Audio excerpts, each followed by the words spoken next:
Eso nos indica que las autoridades que tienen el mandato constitucional y legal para abordar el tema de la inseguridad no lo están haciendo.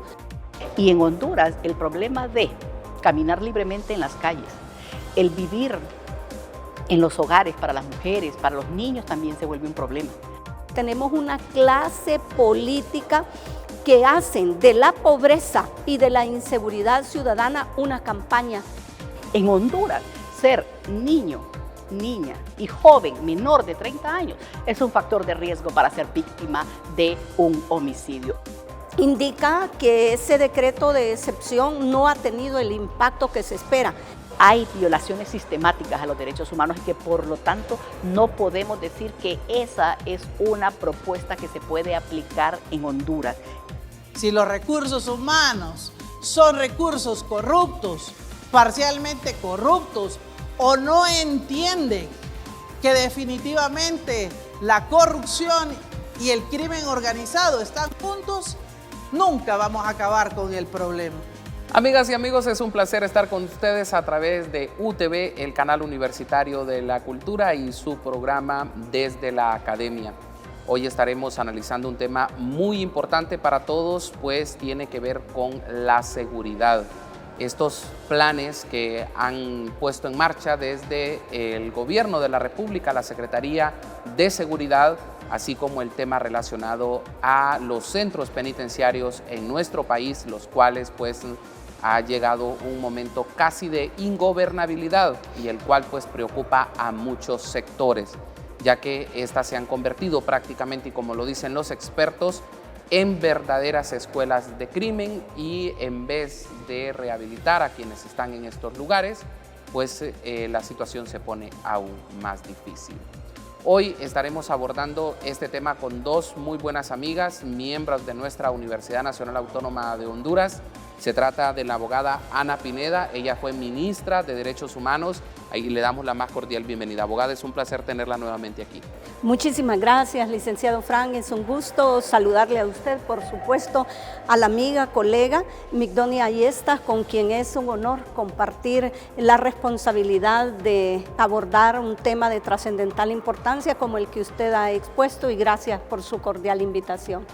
Muchas gracias a usted por aceptarlo. Y como ya lo decía la abogada, tenemos a Migdonia Ayestas. Ustedes saben que ella es una experta en estos temas relacionados a la seguridad. Es una mujer que hace más de 15 años maneja este tema que tiene que ver con los índices de inseguridad en nuestro país y por ende mucho conocimiento al respecto. Ella es la directora del Observatorio de la Violencia de nuestra universidad. Migdonia, es un placer contar con usted nuevamente aquí. Muchas gracias, Fran, por la invitación y gracias por poder compartir con la abogada Ana Pineda, con gran experiencia, conocimiento y con mucha especialidad en los temas, para poder hablar sobre un tema que nos preocupa a toda la ciudadanía, especialmente a la comunidad universitaria, que es la inseguridad, precisamente porque eso nos debate la vida y la muerte, y sobre todo temas que son trascendentales, como es lo que opina la gente sobre este tema y cómo lo abordan los estados. Así es, y es que es muy importante para nosotros poder llevar a todos ustedes estos temas, analizarlos desde otra perspectiva, sin sesgos políticos o de otros intereses relacionados a estos temas, pues por eso somos la máxima casa de estudios del país. Dentro de este tema, ustedes saben de que el tema de seguridad es muy amplio. Estaremos abordando la inseguridad en términos generales. ¿Qué es lo que está pasando realmente en nuestro país en relación a la inseguridad? También estaremos hablando sobre el estado de excepción. ¿Ha surtido efecto este estado de excepción, esta suspensión de algunas garantías constitucionales, o definitivamente ha sido un fracaso? Esto lo estaremos analizando también. Algo que también es muy importante para nosotros es conocer de parte de nuestras expertas si el modelo de El Salvador es un modelo que podría implementarse en nuestro país y cuáles podrían ser esas características o poder ambientarlo a nuestra sociedad. Y por supuesto, el tema relacionado a la situación en los centros penales de nuestro país y las directrices desde Casa Presidencial para que la doctora Yulisa Villanueva se haga cargo de este tema, y la cual pues ha presentado unos puntos que también estaremos analizándolos en el transcurso de este programa. Pasamos directamente con nuestras invitadas y la pregunta con la que a mí siempre me gusta hablar en términos generales es como un panorama que ustedes tienen relacionado al tema de inseguridad que vive en nuestro país. Abogada. Bueno, yo creo que la inseguridad ciudadana efectivamente es uno de los mayores problemas que Honduras ha tenido en los últimos años. Si revisamos los indicadores de organismos nacionales y de institutos que dentro de Honduras, como el observatorio de la Universidad Nacional, en el que la licenciada Migdonia Ayestas hace un aporte significativo al país, nos vamos a encontrar con estadísticas que reflejan que ese es un problema toral, pero también organismos internacionales que desde hace muchos años vienen poniendo la atención en este problema. Lo curioso es que las diferentes autoridades siempre están hablando de que este es un problema, de que hay que abordarlo de manera integral, pero la respuesta nunca llega al pueblo. Siempre nos estamos encontrando con altos niveles de violencia y de delincuencia en la mayoría de barrios y colonias. Este es un problema fundamental. Hoy día hasta en la institucionalidad nos damos cuenta que la violencia también tiene manifestaciones por diferentes causas. Eso nos indica que las autoridades que tienen el mandato constitucional y legal para abordar el tema de la inseguridad no lo están haciendo. Indica también que Honduras no cuenta con una política criminal de Estado que le aborde todo el iter crímenes, que aborde de manera integral lo que tiene que ver con el ciclo de la prevención de la violencia, también con el control o el combate de la violencia y por supuesto con la respuesta que de manera frontal a través de las diferentes instituciones se le pueda dar a la violencia y a la delincuencia y de esa manera reducir los índices que actualmente nos están afectando y por eso podemos decir que a la población hondureña se le violenta de manera continua, de manera sistemática, el derecho a tener una seguridad ciudadana, una seguridad donde su integridad personal, su vida y sus bienes puedan estar asegurados. Eso es algo que escapa de nuestras manos. Hoy día quien quiere vivir en un entorno seguro, en su propio barrio, en su propia colonia, tiene que pagar el costo de una vigilancia privada para mínimamente tener algunas condiciones. Por otro lado, también hoy es más común ver personas que se hacen acompañar de escoltas personales, de guardias de seguridad en sus casas y en su desplazamiento, producto justamente de esa inseguridad que las autoridades llamadas a prestarlo no lo han podido dar. Eso indudablemente es una deuda histórica que revela que hay circunstancias estructurales que remover, pero que no existe la voluntad política suficiente para poder removerla. Y algo bien importante que usted mencionó y dice seguridad mínima. A pesar de que usted está pagando una vigilancia, usted no puede esperar tampoco. Así es. La solución completa al problema. Migdonia, en términos generales, ¿cómo mira el tema relacionado a la inseguridad en nuestro país? Sin duda, la violencia y la criminalidad es un problema, como ya lo decía la abogada Ana Pineda, mi particular amiga, que yo aprecio mucho y me encantó por eso venir con ella, porque va a ser una plática amena de un tema que podemos conversar. Como corresponde con dos profesionales, amigas y en el que se guarda el respeto. El respeto. Así es, y eso es importante porque una de las cosas que enseñamos es que hay que hablar del problema y no de la persona, y por eso el respeto a la persona humana es importante, que la Constitución de la República lo establece sin ser abogada, y que el respeto a la vida es un tema importante en la seguridad ciudadana. Y en Honduras el problema de caminar libremente en las calles, el vivir en los hogares para las mujeres, para los niños también se vuelve un problema. Y eso tiene que ver con la inseguridad. Se nos ha enseñado que el grito, el golpe, que las lesiones y que la muerte es así como se debe tratar a las personas. Y que se nos ha enseñado a resolver conflictos. ¿Sí? En una mínima provocación la gente hiere o saca el arma o el instrumento de muerte, lesión, y le quita la vida a otra persona. Y esos son los indicadores que vemos día con día. Pero hay otros que son silenciosos, como la violencia sexual, como la violencia doméstica, como la violencia intrafamiliar, que son parte de esa violencia cotidiana que se deben analizar en el país. Siempre estamos acostumbrados a analizar el control y la disuasión del delito, pero nunca los otros pilares de la seguridad ciudadana, como lo es la prevención primaria, secundaria y terciaria, porque hay que llegar hasta la atención de las víctimas, que es lo que no se hace. Pero además, lo que usted ya establecía, lo de las cárceles, hay que trabajar el tema de la rehabilitación y la reinserción social. Bueno, hay otros que dicen que nunca personas que están privadas de libertad, no se les puede enseñar la reinserción social porque nunca estuvieron insertados en una sociedad que les excluyó por eso de la marginación y sobre todo la discriminación que se da. Pero la seguridad es un tema que es necesario abordarla de diferentes aristas. En Honduras se ha puesto o ha ganado un presidente o una presidenta por un tema como este.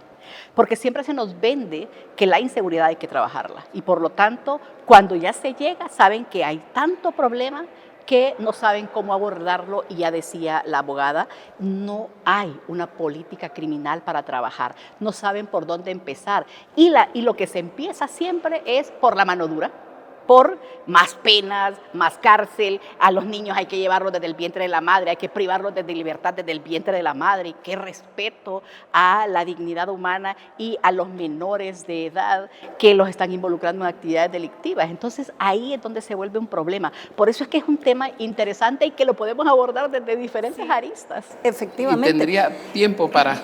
Y la doctora Ayestas ha metido un tema sumamente importante, y es que el tema de la seguridad ciudadana, el combate a la violencia y a la delincuencia, tiene que tener una perspectiva ius humanista, es decir, de respeto a la persona y a su dignidad humana. Esto significa que una persona puede cometer un delito y consecuentemente puede ser enjuiciada y sancionada con las penas que en nuestro país son penas que pueden llegar a los 30 años de privación de libertad hasta de por vida la privación de libertad, es decir, una cadena perpetua que está contemplada en nuestro Código Penal.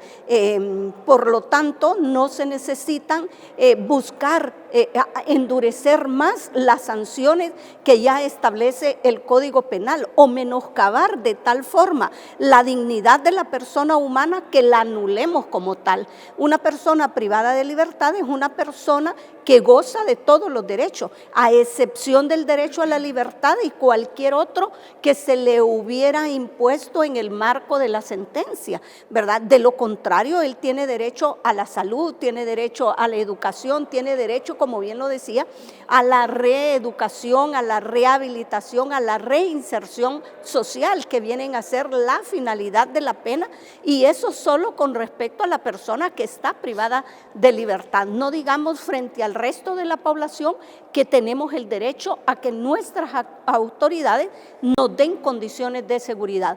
Pero aquí, ¿qué es lo que pasa? Que tenemos una clase política que hacen de la pobreza y de la inseguridad ciudadana una campaña en la que están asegurando votos para llegar a una posición de diputado o de otra naturaleza en el nivel presidencial, en el nivel de diputados, en el nivel de alcalde. Aseguran su campaña con base en esos dos temas. Por lo tanto, no les interesa combatir ni la violencia, ni la delincuencia, ni reducir la pobreza como un fenómeno estructural. Y que nunca ha existido un plan de gobierno para decir vamos a combatir la inseguridad.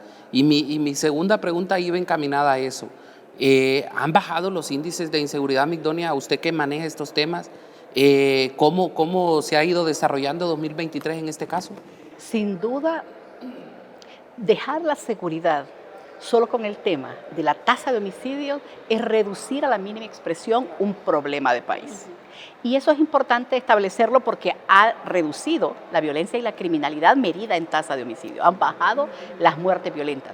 Pero lo que ha subido es los factores estructurales de la violencia. La pobreza, el desempleo, el acceso a la educación, el acceso a salud. Ahí vemos a la gente diciendo que no hay medicamentos y eso es parte de esa violencia estructural que el Estado hace con la población y por lo tanto se vuelve un problema. Cuando hablamos de la tasa de homicidios, en el año 2021 la tasa de homicidios fue 41.7 por cada 100.000 habitantes.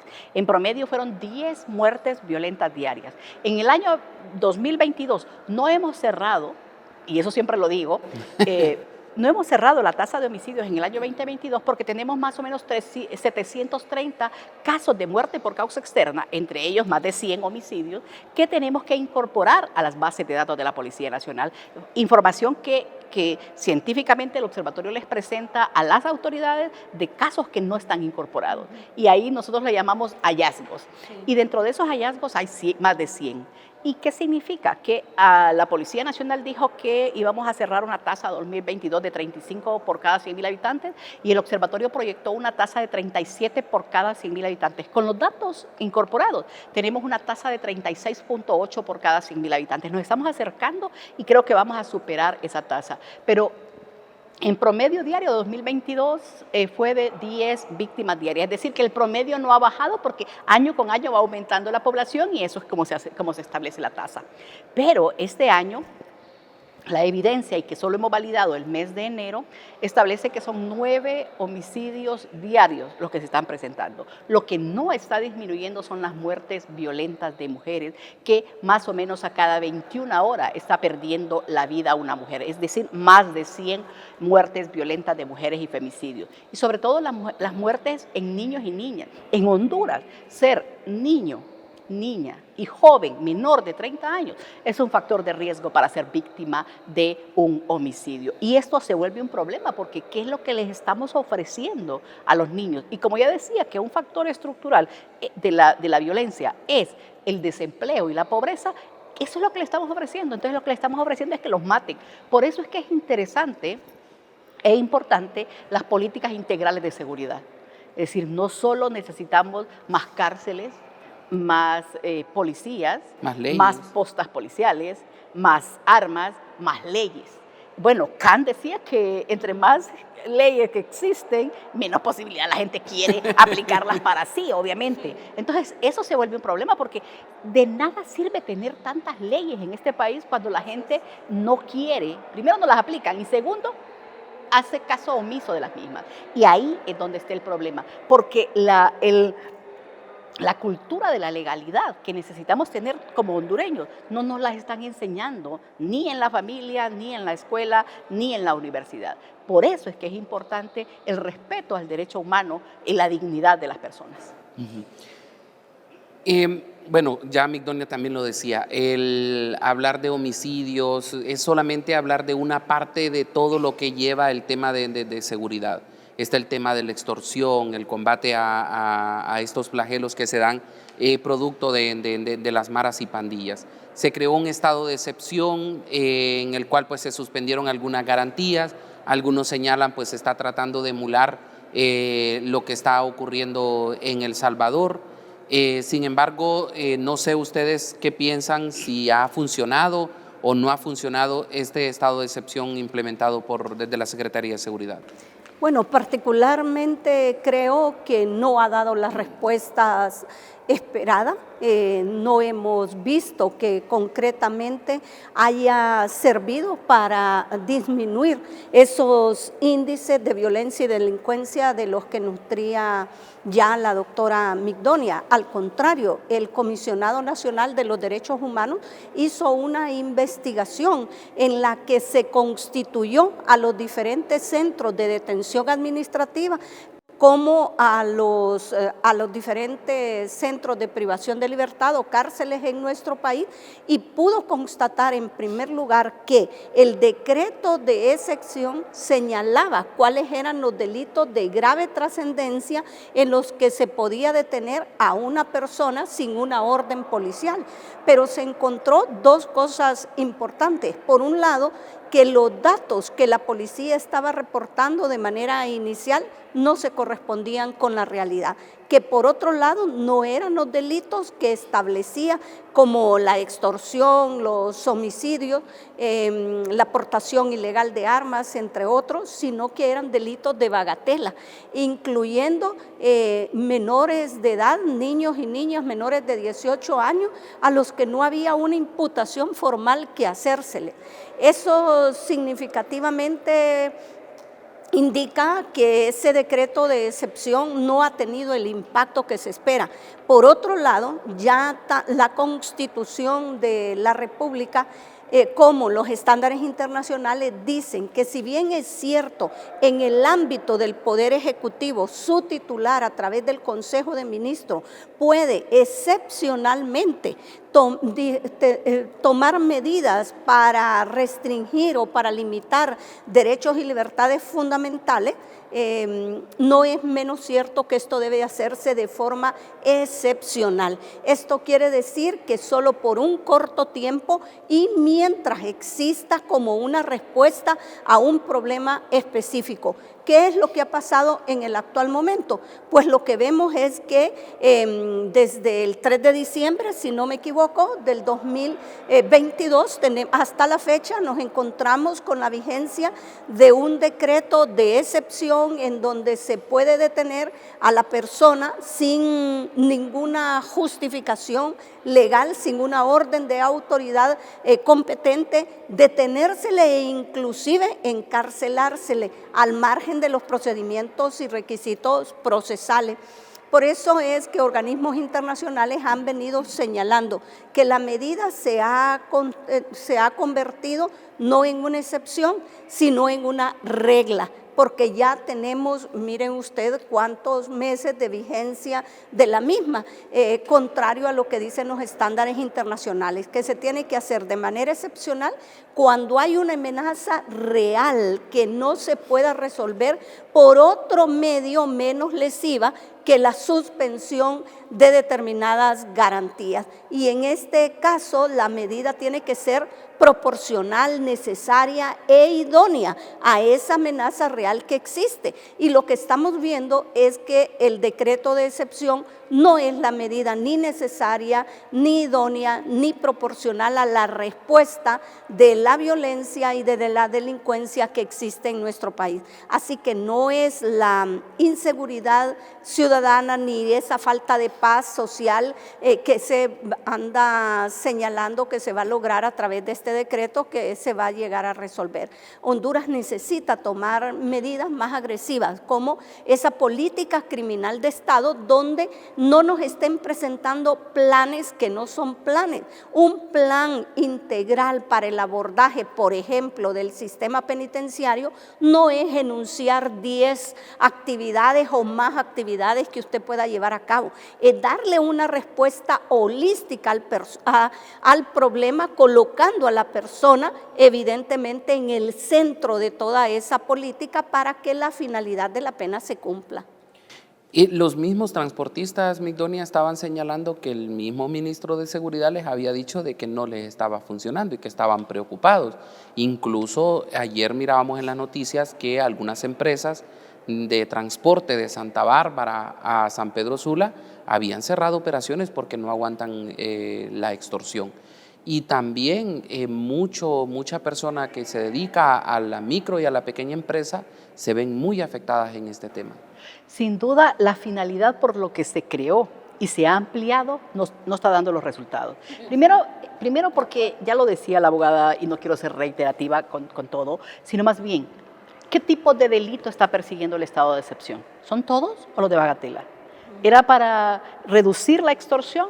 Pues no, porque ya los empresarios y sobre todo los de autobuses y de las empresas de transporte interurbano han dicho que siguen pagando el mismo impuesto de guerra para la extorsión. Y que ya no solo están en eso, sino que hay barrios que ya están cooptados por estas maras y pandillas y de criminalidad organizada que están afectándolos. Entonces, no está cumpliendo. Segundo lugar, ¿cuánto tiempo? La pregunta es ¿cuánto tiempo? Y eso es lo que debe responder la Presidenta de la República. ¿Cuánto tiempo es necesario? Primero nos dijeron que eran 2 municipios y que eran como 160 barrios y colonias. Ahí hizo una discriminación negativa de esos barrios porque los afectó. Segundo lugar, ya decimos tiempo, tipo de delitos. Y la pregunta es, ¿y los resultados? No ha habido los resultados que se espera. Y ellos mismos han dicho que ha sido una medida disuasiva, pero ¿cuánto una medida disuasiva puede durar en el AMPA, en la criminalidad? 3 meses para aprender cómo están haciendo, lo que están haciendo para seguir desarrollando su misma actividad criminal.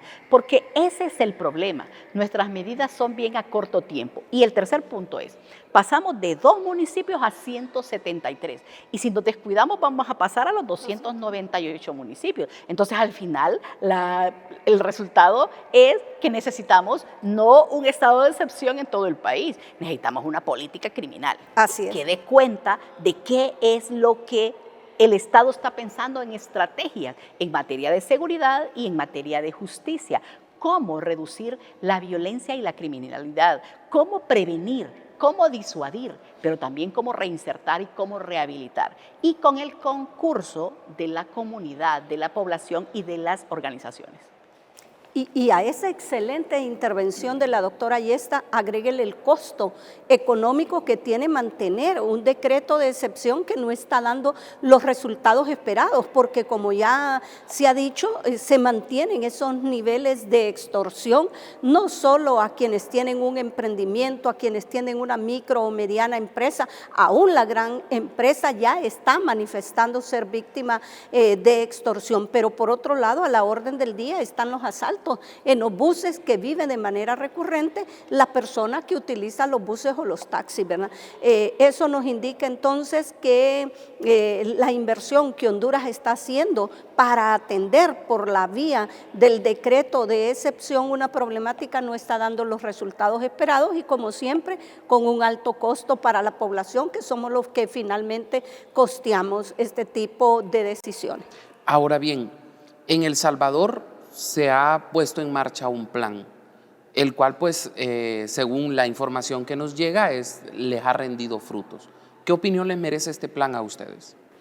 Bueno, en primer lugar, yo creo que en El Salvador hay más que un plan. Yo creo que allá sí podemos hablar de una política y como decían acá, la podemos identificar porque las políticas se identifican de acuerdo al enfoque basado en derechos humanos que tengan con una política jus humanistas, como decía Delmas Marte, o lo dice Luigi Ferraioli, o por otro lado una política de mano dura.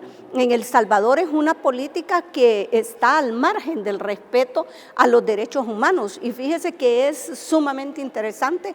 Tengo amigos, colegas, también he estado compartiendo clases en la escuela del Triángulo Norte del Poder Judicial, lo que quiere decir que jueces, fiscales, policías han estado en estos espacios de formación conmigo y de ahí hemos entrado a hablar de estos temas. Y una cosa interesante es que las y los salvadoreños, el pueblo salvadoreño alaba las medidas, el pueblo salvadoreño está contento, el pueblo salvadoreño habla de un nuevo Salvador, habla de que están viviendo los mejores tiempos, que pueden dedicarse perfectamente a todas sus actividades sin correr ningún riesgo. Evidentemente, adoptar una política de ese tipo pasa por varias decisiones. Yo creo que no es envidiable, no es emulable la política de mano dura, la política que violente a la mínima expresión los derechos humanos, pero sí hay aspectos que podrían ser considerados en el sentido de la efectividad que se está dando para poder investigar quiénes son los responsables, para poderlos enjuiciar, privarlos de libertad, pero por supuesto respetando los derechos que tienen como toda persona privada de libertad. Migdonia, ¿usted qué opinión le merece? Sin duda estoy de acuerdo. La violación de los derechos humanos en El Salvador ha sido sistemática y sobre todo con un grupo que deberíamos proteger y no porque sean mareros, sino más bien porque son personas que el Estado está en deuda con ellos porque se les discriminó y se les marginó y por lo tanto tenemos lo que tenemos. Hay que analizar también el contexto salvadoreño. Es un contexto de posguerra. Es un contexto de población mucha migrante, que es el territorio es igual al de Olancho. Y eso hace que las estrategias que se puedan desarrollar en una porción de población que es igual a un departamento nuestro es diferente. Además, el presidente de la República con mucha popularidad y con una estrategia de mano dura. Y eso ha hecho que también las organizaciones de la sociedad civil tengan los miedos que teníamos nosotros en la época de Juan Orlando Hernández. Entonces, eso hace que podamos analizar. Él ha dicho, les regalo a sus salvadoreños, los quiere regalar a los defensores de derechos humanos, a los organismos internacionales. ¿Quién regala el que quiera a sus compatriotas? los puede llevar. Y eso se vuelve un problema porque significa que esas personas no tienen valor. Y se supone que nuestras constituciones, todas las de Latinoamérica, el valor de la persona humana es lo más importante. Y eso hace que en El Salvador sean tratados los privados de libertad, independientemente de si son mareros o no, como despojos humanos. Y esto se vuelve un problema porque está comparándolos y la gente, que como él tiene mucha popularidad, la gente lo aplaude cuando dice que no les va a dar comida, que si ellos están comiendo, que si la gente come frijoles, ellos también. O sea, el mínimo respeto de los derechos humanos que se tienen en esta población carcelaria. Y por lo tanto, la gente alaba porque ¿de dónde venimos? Muchos militares, muchos policías, muchos combatientes. Entonces, todos alabamos esas políticas de mano dura. En Honduras, si harían eso, mucha gente estaría de acuerdo. Pero la pregunta es, los que tenemos, como decía mi papá, y perdone que voy a usar los 3 dedos o 4 dedos de enfrente, sabemos que hay violaciones sistemáticas a los derechos humanos y que por lo tanto no podemos decir que esa es una propuesta que se puede aplicar en Honduras. Indiferente la gente se vuelve o la gente se vuelve apática ante este problema. Pero cuando vemos que el Estado mismo, que la Secretaría de Seguridad y Defensa no hacen lo que corresponden para tratar de frenar estos problemas, y tratar de frenarles ante la denuncia, la investigación, y ante la investigación y sustentar la prueba, judicialización. Eso es lo que no pasa en este país y por lo tanto la gente sabe que en un promedio del 95% de todos esos delitos que va a cometer no le va a pasar nada. Y que solo tiene el 5% de probabilidad de que lo metan a la cárcel. Entonces va a seguir cometiéndolo. Ahí es donde está el problema. Tenemos una justicia que es tardía y tenemos una seguridad que no está viendo por el total de la población, que no está enseñándoles la cultura de la legalidad, el respeto a la ley, el respeto a los bienes de los otros, pero que tampoco nos están enseñando a una calidad de educación, nos están enseñando a que tengamos los accesos a una salud de primera, porque en este país es corrupto y por lo tanto quienes son los ricos es generalmente o posiblemente es que han obtenido el dinero del Estado producto de toda esta problemática. Ahí es donde está el problema. Por eso es que es importante el hecho de un trabajo holístico, un trabajo integral en materia de seguridad y de justicia. Pero cuando vemos que el beneficio es para las mayorías, porque en temas de seguridad El Salvador se ha ido arriba incluso de países como Canadá, como países de primer mundo en temas de seguridad. Cuando el beneficio es para la mayoría del pueblo, ¿no entran bien estas políticas? Mire, pero también hay que analizar qué tipos de delitos o qué tipos de grupos criminales estamos hablando. En El Salvador el problema son las maras y las pandillas. 78,000 mareros dicen que tienen, 67,000 están presos. Obviamente se les va a bajar la delincuencia. En Honduras el problema no es de maras y pandilleras. Aquí hay más o menos 7,000 a 10,000, es lo máximo que le puedo decir que hay de maras y pandillas. ¿Cuál es el problema en Honduras? Es la criminalidad organizada, es el narcotráfico, es la permeación de las estructuras criminales en el Estado. Ahí es donde está el problema y por lo tanto la estrategia tiene que ser diferente. O sea, no vamos a ir a combatir a las maras cuando no hay tantas. Cuando no es el verdadero problema. Claro. Sí sé. Y estoy consciente que las maras y las pandillas son un problema, que han controlado territorios, barrios y colonias controlados, que tienen líneas invisibles que afectan a la población, que no pueden entrar y salir y que se han aprovechado de estas debilidades del Estado, porque el punto es, cuando el Estado no está presente en una zona, ¿qué dice la ley de la relatividad? Lo va a ocupar otra, y eso lo está ocupando las maras y las pandillas porque el Estado no está presente.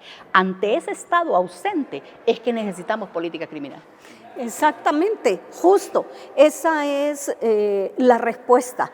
En Honduras lo que necesitamos es esa política criminal que hasta ahora todos los que llegan a ocupar el cargo de secretario de Seguridad hablan de definirla, y por eso es importante hacer un diagnóstico situacional de la violencia, la delincuencia en nuestro país, para conocer las diferentes manifestaciones y a partir de ese conocimiento que usted tenga, poder determinar las problemáticas particulares y las soluciones.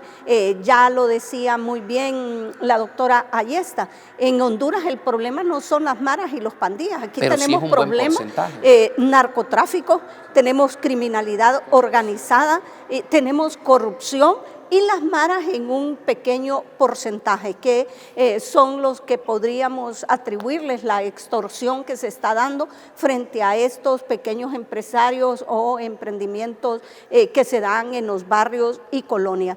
Eso evidentemente lo puede arrojar un diagnóstico, pero necesitamos conocer más cuál es la manifestación de la violencia en Honduras, cuáles son los departamentos donde más frecuentemente se producen hechos de violencia y de delincuencia, cuáles son las manifestaciones, en qué consiste, son homicidios, son robos, son asaltos a mano armada, es hurto, es el carterista, es el asaltante corriente, cuál es la manifestación de la violencia. Y luego determinar qué medidas tenemos, cuántas postas policiales tenemos en ese lugar, y dentro de ese lugar cuáles son los barrios y colonias más proclives a esa manifestación de la violencia, y de acuerdo a esas postas policiales necesitamos aumentar el número, necesitamos iluminación en las calles, necesitamos cámaras de seguridad. ¿Qué medidas? Todo eso me lo dice un diagnóstico situacional, me dice qué violencia es la que se está cometiendo en el país, quiénes la están cometiendo, dónde se está cometiendo, cuáles son los días y las horas donde más se comete. Además, me puede identificar cuáles son las instituciones del Estado que me pueden ayudar a contrarrestar esos hechos. Pero en Honduras andamos dando tumbos, ¿verdad? Andamos suponiendo que en las cárceles el problema es este, luego que no, que el problema no es ese, es otro, y así sucesivamente, mientras no tengamos una política criminal y estemos haciendo acciones aisladas, no va a cambiar nada en el país. Política criminal, según las definiciones de los teóricos que mayor experiencia tienen en esta materia, dice que es el conjunto de acciones articuladas y coherentes que frente al fenómeno de la delincuencia y la criminalidad organizada dan el Estado a través de las diferentes instituciones que tienen mandato para el combate de la criminalidad. No es una institución, eso es lo que ha hecho de repente efectivo la política en El Salvador. Si usted lo ve, allá están actuando varias instituciones del Estado, no solo la policía. Y ahí es importante una cosa.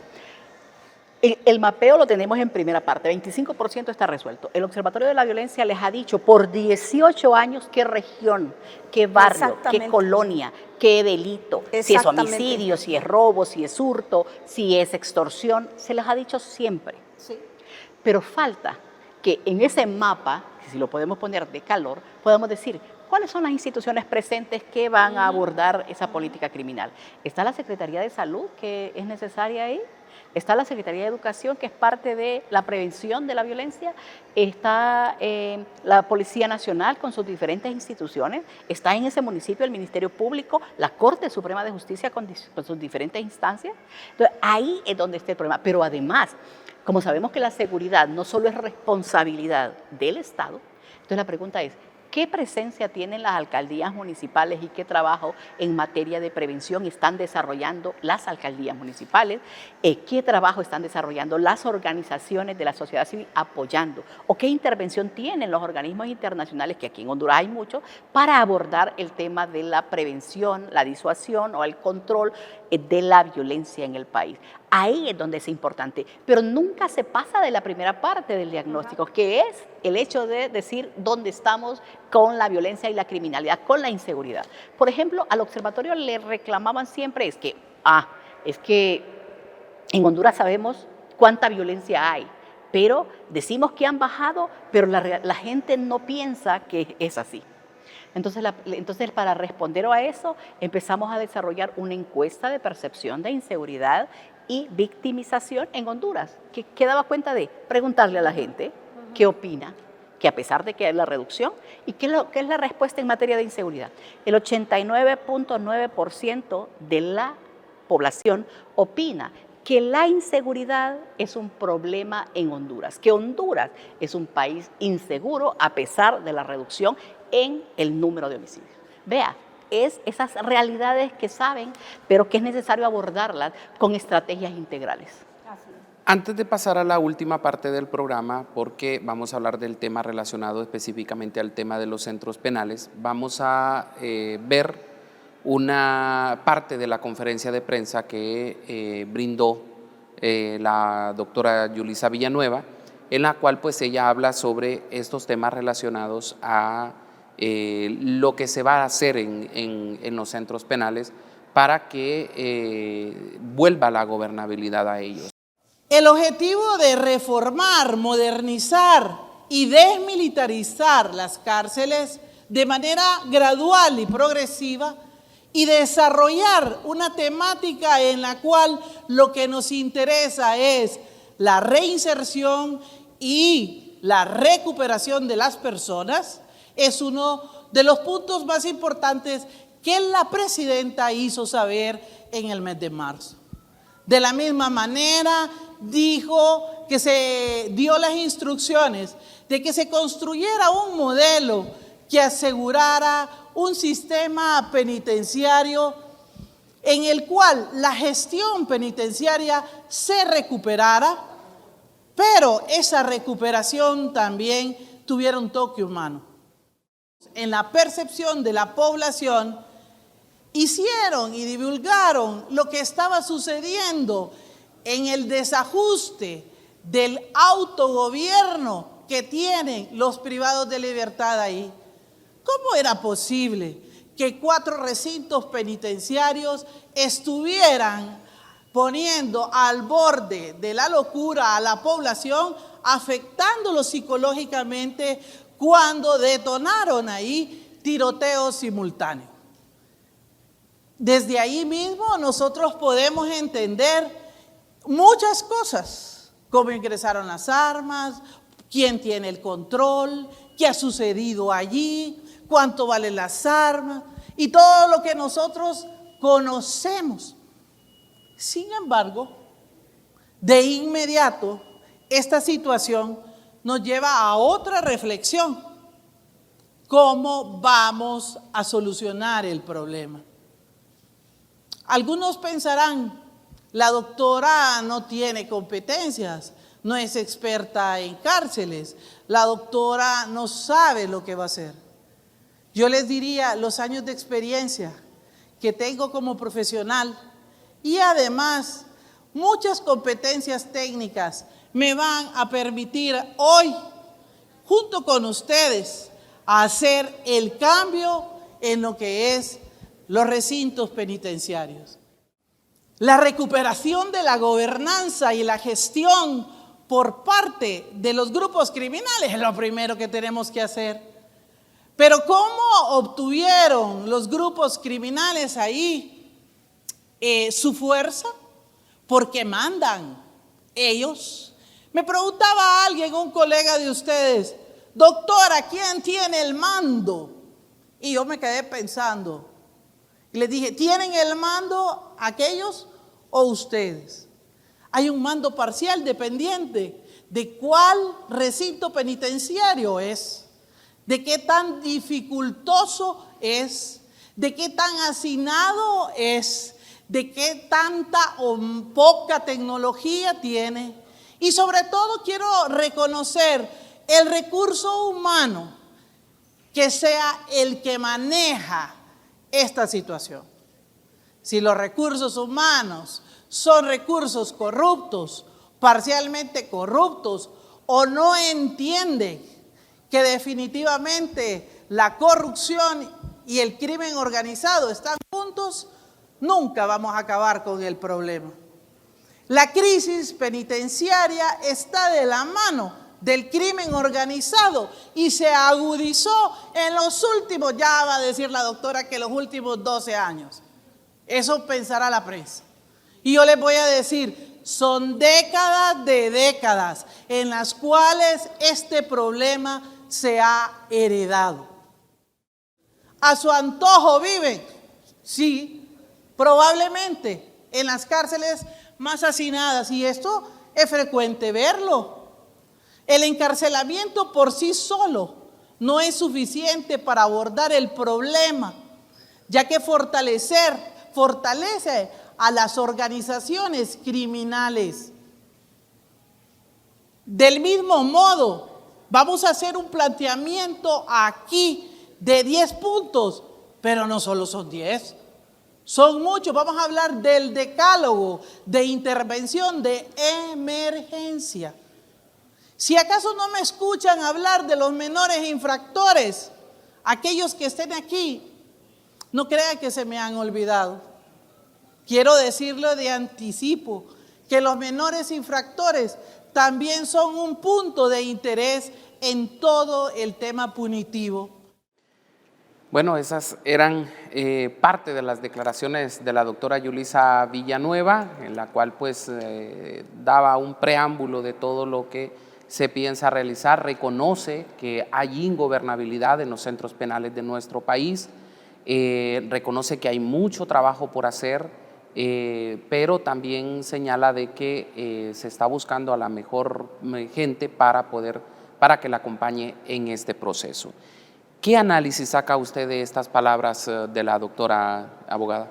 Bueno, en primer lugar, creo que ella misma ha percibido lo que el pueblo está pensando con respecto a la designación que la presidenta ha hecho sobre ella, que no tiene la formación académica ni la experiencia en el tema, no obstante que sí tiene la determinación, la integridad y creo que la voluntad, sí, la voluntad política para asumir una responsabilidad de este tipo. Yo creo que también pasa por ser valiente. Nadie que asume una posición en el Sistema Nacional Penitenciario sale incólume. Hay una gran deuda que personal y familiarmente hay que pagar.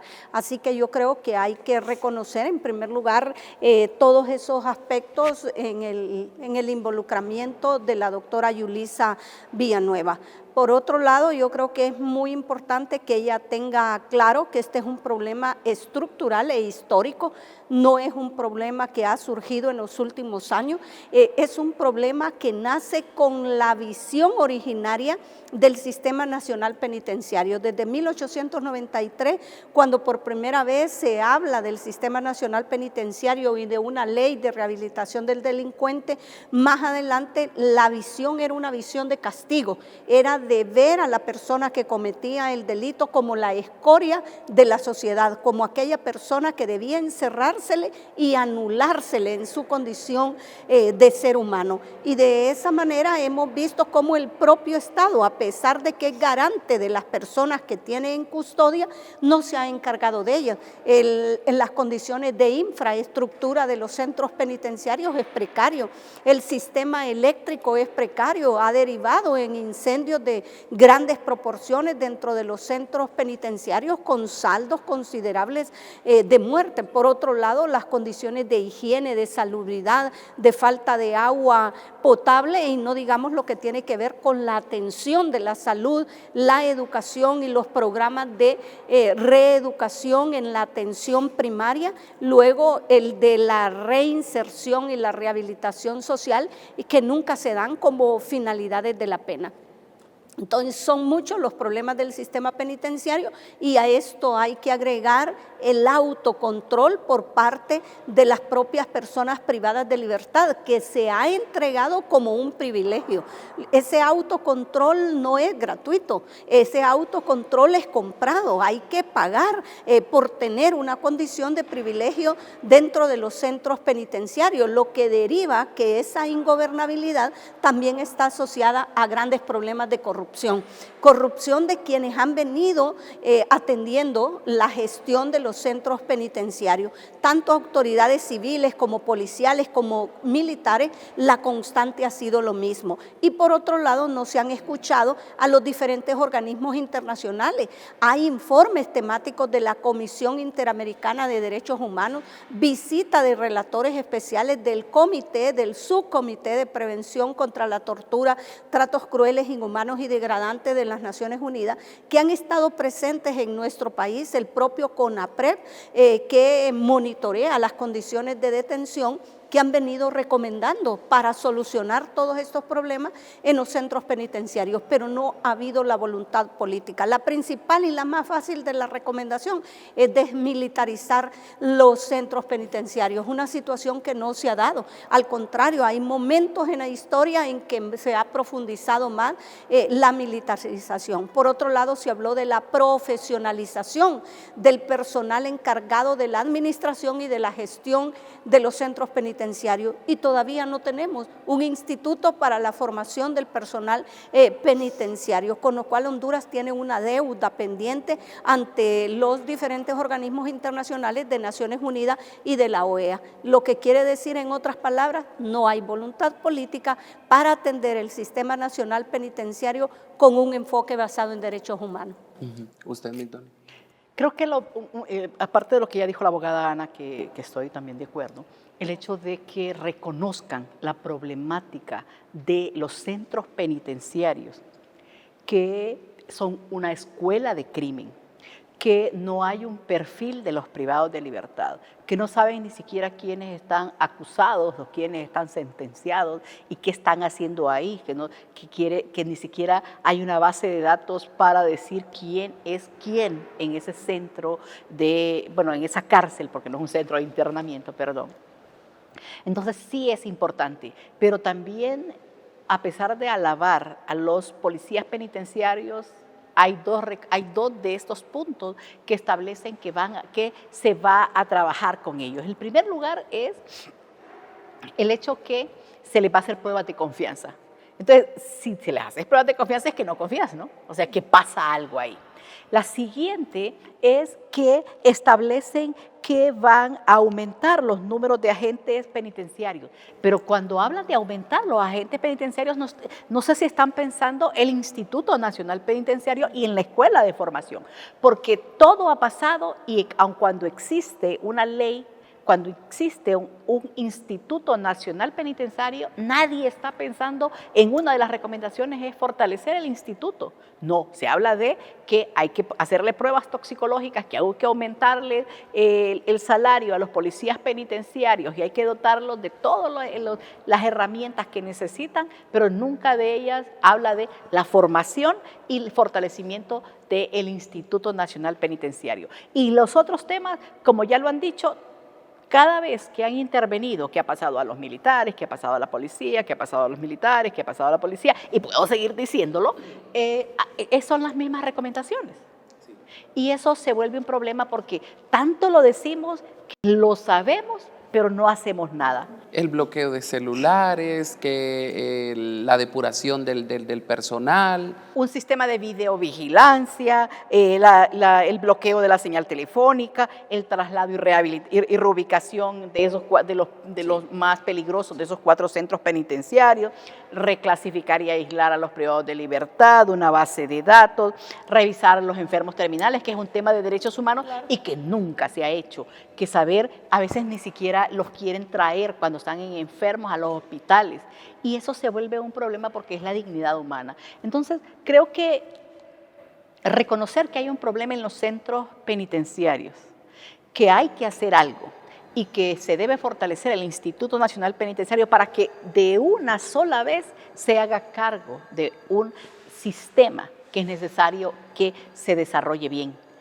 Así como tenemos Secretaría de Seguridad, tenemos la Corte, tenemos el Ministerio Público, tenemos un sistema penitenciario, pero nunca se le ha dado la importancia debida precisamente porque quizás les interesa mantener el caos y hacer y poner curitas en las heridas. Y en este momento vamos a probar si la doctora Yulisa Villanueva es capaz de ponerle la medicina ideal, porque es médica, la medicina ideal que necesitan los centros penitenciarios. Y eso significa que tener la voluntad política para desmantelar muchas de las estructuras criminales que están ahí, que son como el cáncer que ha dañado este sistema penitenciario. Porque el problema de que si un sistema penitenciario no sirve para rehabilitar y reinsertar, no cumple con la función que el Estado le debe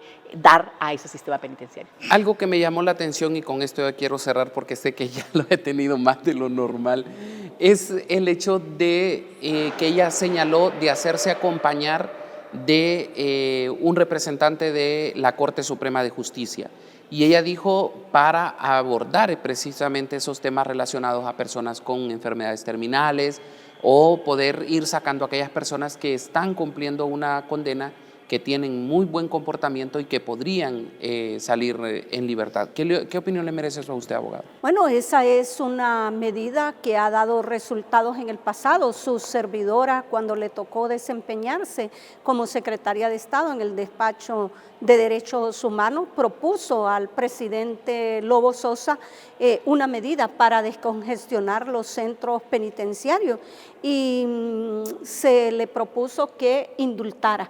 Afortunadamente el presidente Lobo aceptó la propuesta que desde la Secretaría salió y junto con la Defensa Pública, que es un programa dependiente de la Corte Suprema de Justicia, se hizo visitas a los diferentes centros penitenciarios y se levantó unas estadísticas con criterios objetivos para determinar quiénes eran aquellas personas que estaban en condición de condenados que podrían beneficiarse, por un lado, de libertad condicional o por otro lado del indulto. Y fueron centenares de personas las que se beneficiaron con el indulto, incluyendo mujeres que estaban privadas de libertad. La defensa pública jugó un papel sumamente importante, pero también se sumaron defensores particulares que iban a buscar a personas que cumplían los requisitos del indulto y le decían, yo puedo excarcelarte por la vía de un indulto. Y trabajamos con ellos. Estas personas, después de un año, la Secretaría les dio seguimiento porque evidentemente tenían que patentizar arrepentimiento, tenían que tener buen comportamiento dentro del centro penitenciario, prometer que no tomarían represalias contra la víctima o familiares de las víctimas si era que sobrevivían. Y por otro lado se daban la dirección. En algunos casos se les buscaba a las personas algún trabajo. Hubieron miembros de la empresa privada que facilitaron que la Secretaría pudiera llevar a cabo un programa de reinserción laboral. Después de un año que se le dio seguimiento a una muestra como del 50% de las personas que habían sido indultadas, solo uno había reincidido y por un delito menor que el primero que había cometido. Lo que quiere decir que las personas dándole seguimiento, trasladándoles los valores de la reeducación, de la reinserción, la rehabilitación en la sociedad, en la comunidad, en la familia, pueden llegar a dar respuestas significativas. Entonces yo sí creo que pueden haber diferentes salidas. Esa que ella mencionó solo es una, yo le estoy mencionando la de la vía del indulto, está la de la libertad condicional y podrían haber programas laborales para que ellos puedan salir durante determinadas horas del día a prestar bajo condiciones de seguridad un determinado trabajo si necesitan moverse dentro del centro penitenciario o establecer granjas que le permitan el desarrollo de manualidades, emprendimientos u otro tipo de oficios o profesiones dentro de los centros penitenciarios. Migdonia, ¿quién debe de manejar los centros penales en el país? La policía, los militares, organismos de derechos humanos, sociedad civil. ¿Quién debe de hacerse cargo de esto? Ya hay una respuesta al respecto y es el Instituto Nacional Penitenciario, es el responsable de manejar los centros carcelarios y los privados de libertad en el país. Yo quiero referirme a algo que no abordó la abogada Ana Pineda y es el hecho de la defensa pública. Tanto les importa en este país, o no les ha importado en este país, que los pobres tengan una defensa adecuada, que en el periodo anterior se disminuyeron los defensores públicos. Este año es importante que el Estado retome, la nueva Corte Suprema de Justicia, retome que debe aumentar los defensores públicos. Yo esperaría que la abogada Fanny Salinas pueda tomar cartas en el asunto para que se aumente a los defensores, que me alegró saber que ella, con la conciencia que tiene, pueda creer que los privados de libertad necesitan, sobre todo los pobres, que alguien los represente y por lo tanto son esos defensores públicos los que deben hacerlo, para que podamos tener más personas que gocen de medidas o incluso que tengan un juicio justo, que es lo que no tienen, porque, como decía Roberto Sosa, aquí la justicia solo muerde a los pies descalzos. Les agradezco mucho el tiempo que han destinado para estar conmigo en este espacio. Sé que nos pasamos, pero el tema está muy interesante. Siento yo que habían muchos puntos que cubrir a través de ello, y quién mejor que con ustedes, que definitivamente sé que podrían, si las aprovecharan bien, podrían aportar mucho y que podría ayudar a darle luz a todo este problema que estamos viviendo en nuestro país. Muchísimas gracias, abogada, por su tiempo. Migdonia, muchísimas gracias. No, muchas gracias y me encantó conversar con ustedes, así que es un placer. Definitivamente, sí, gracias. muchas gracias. Igual, un placer.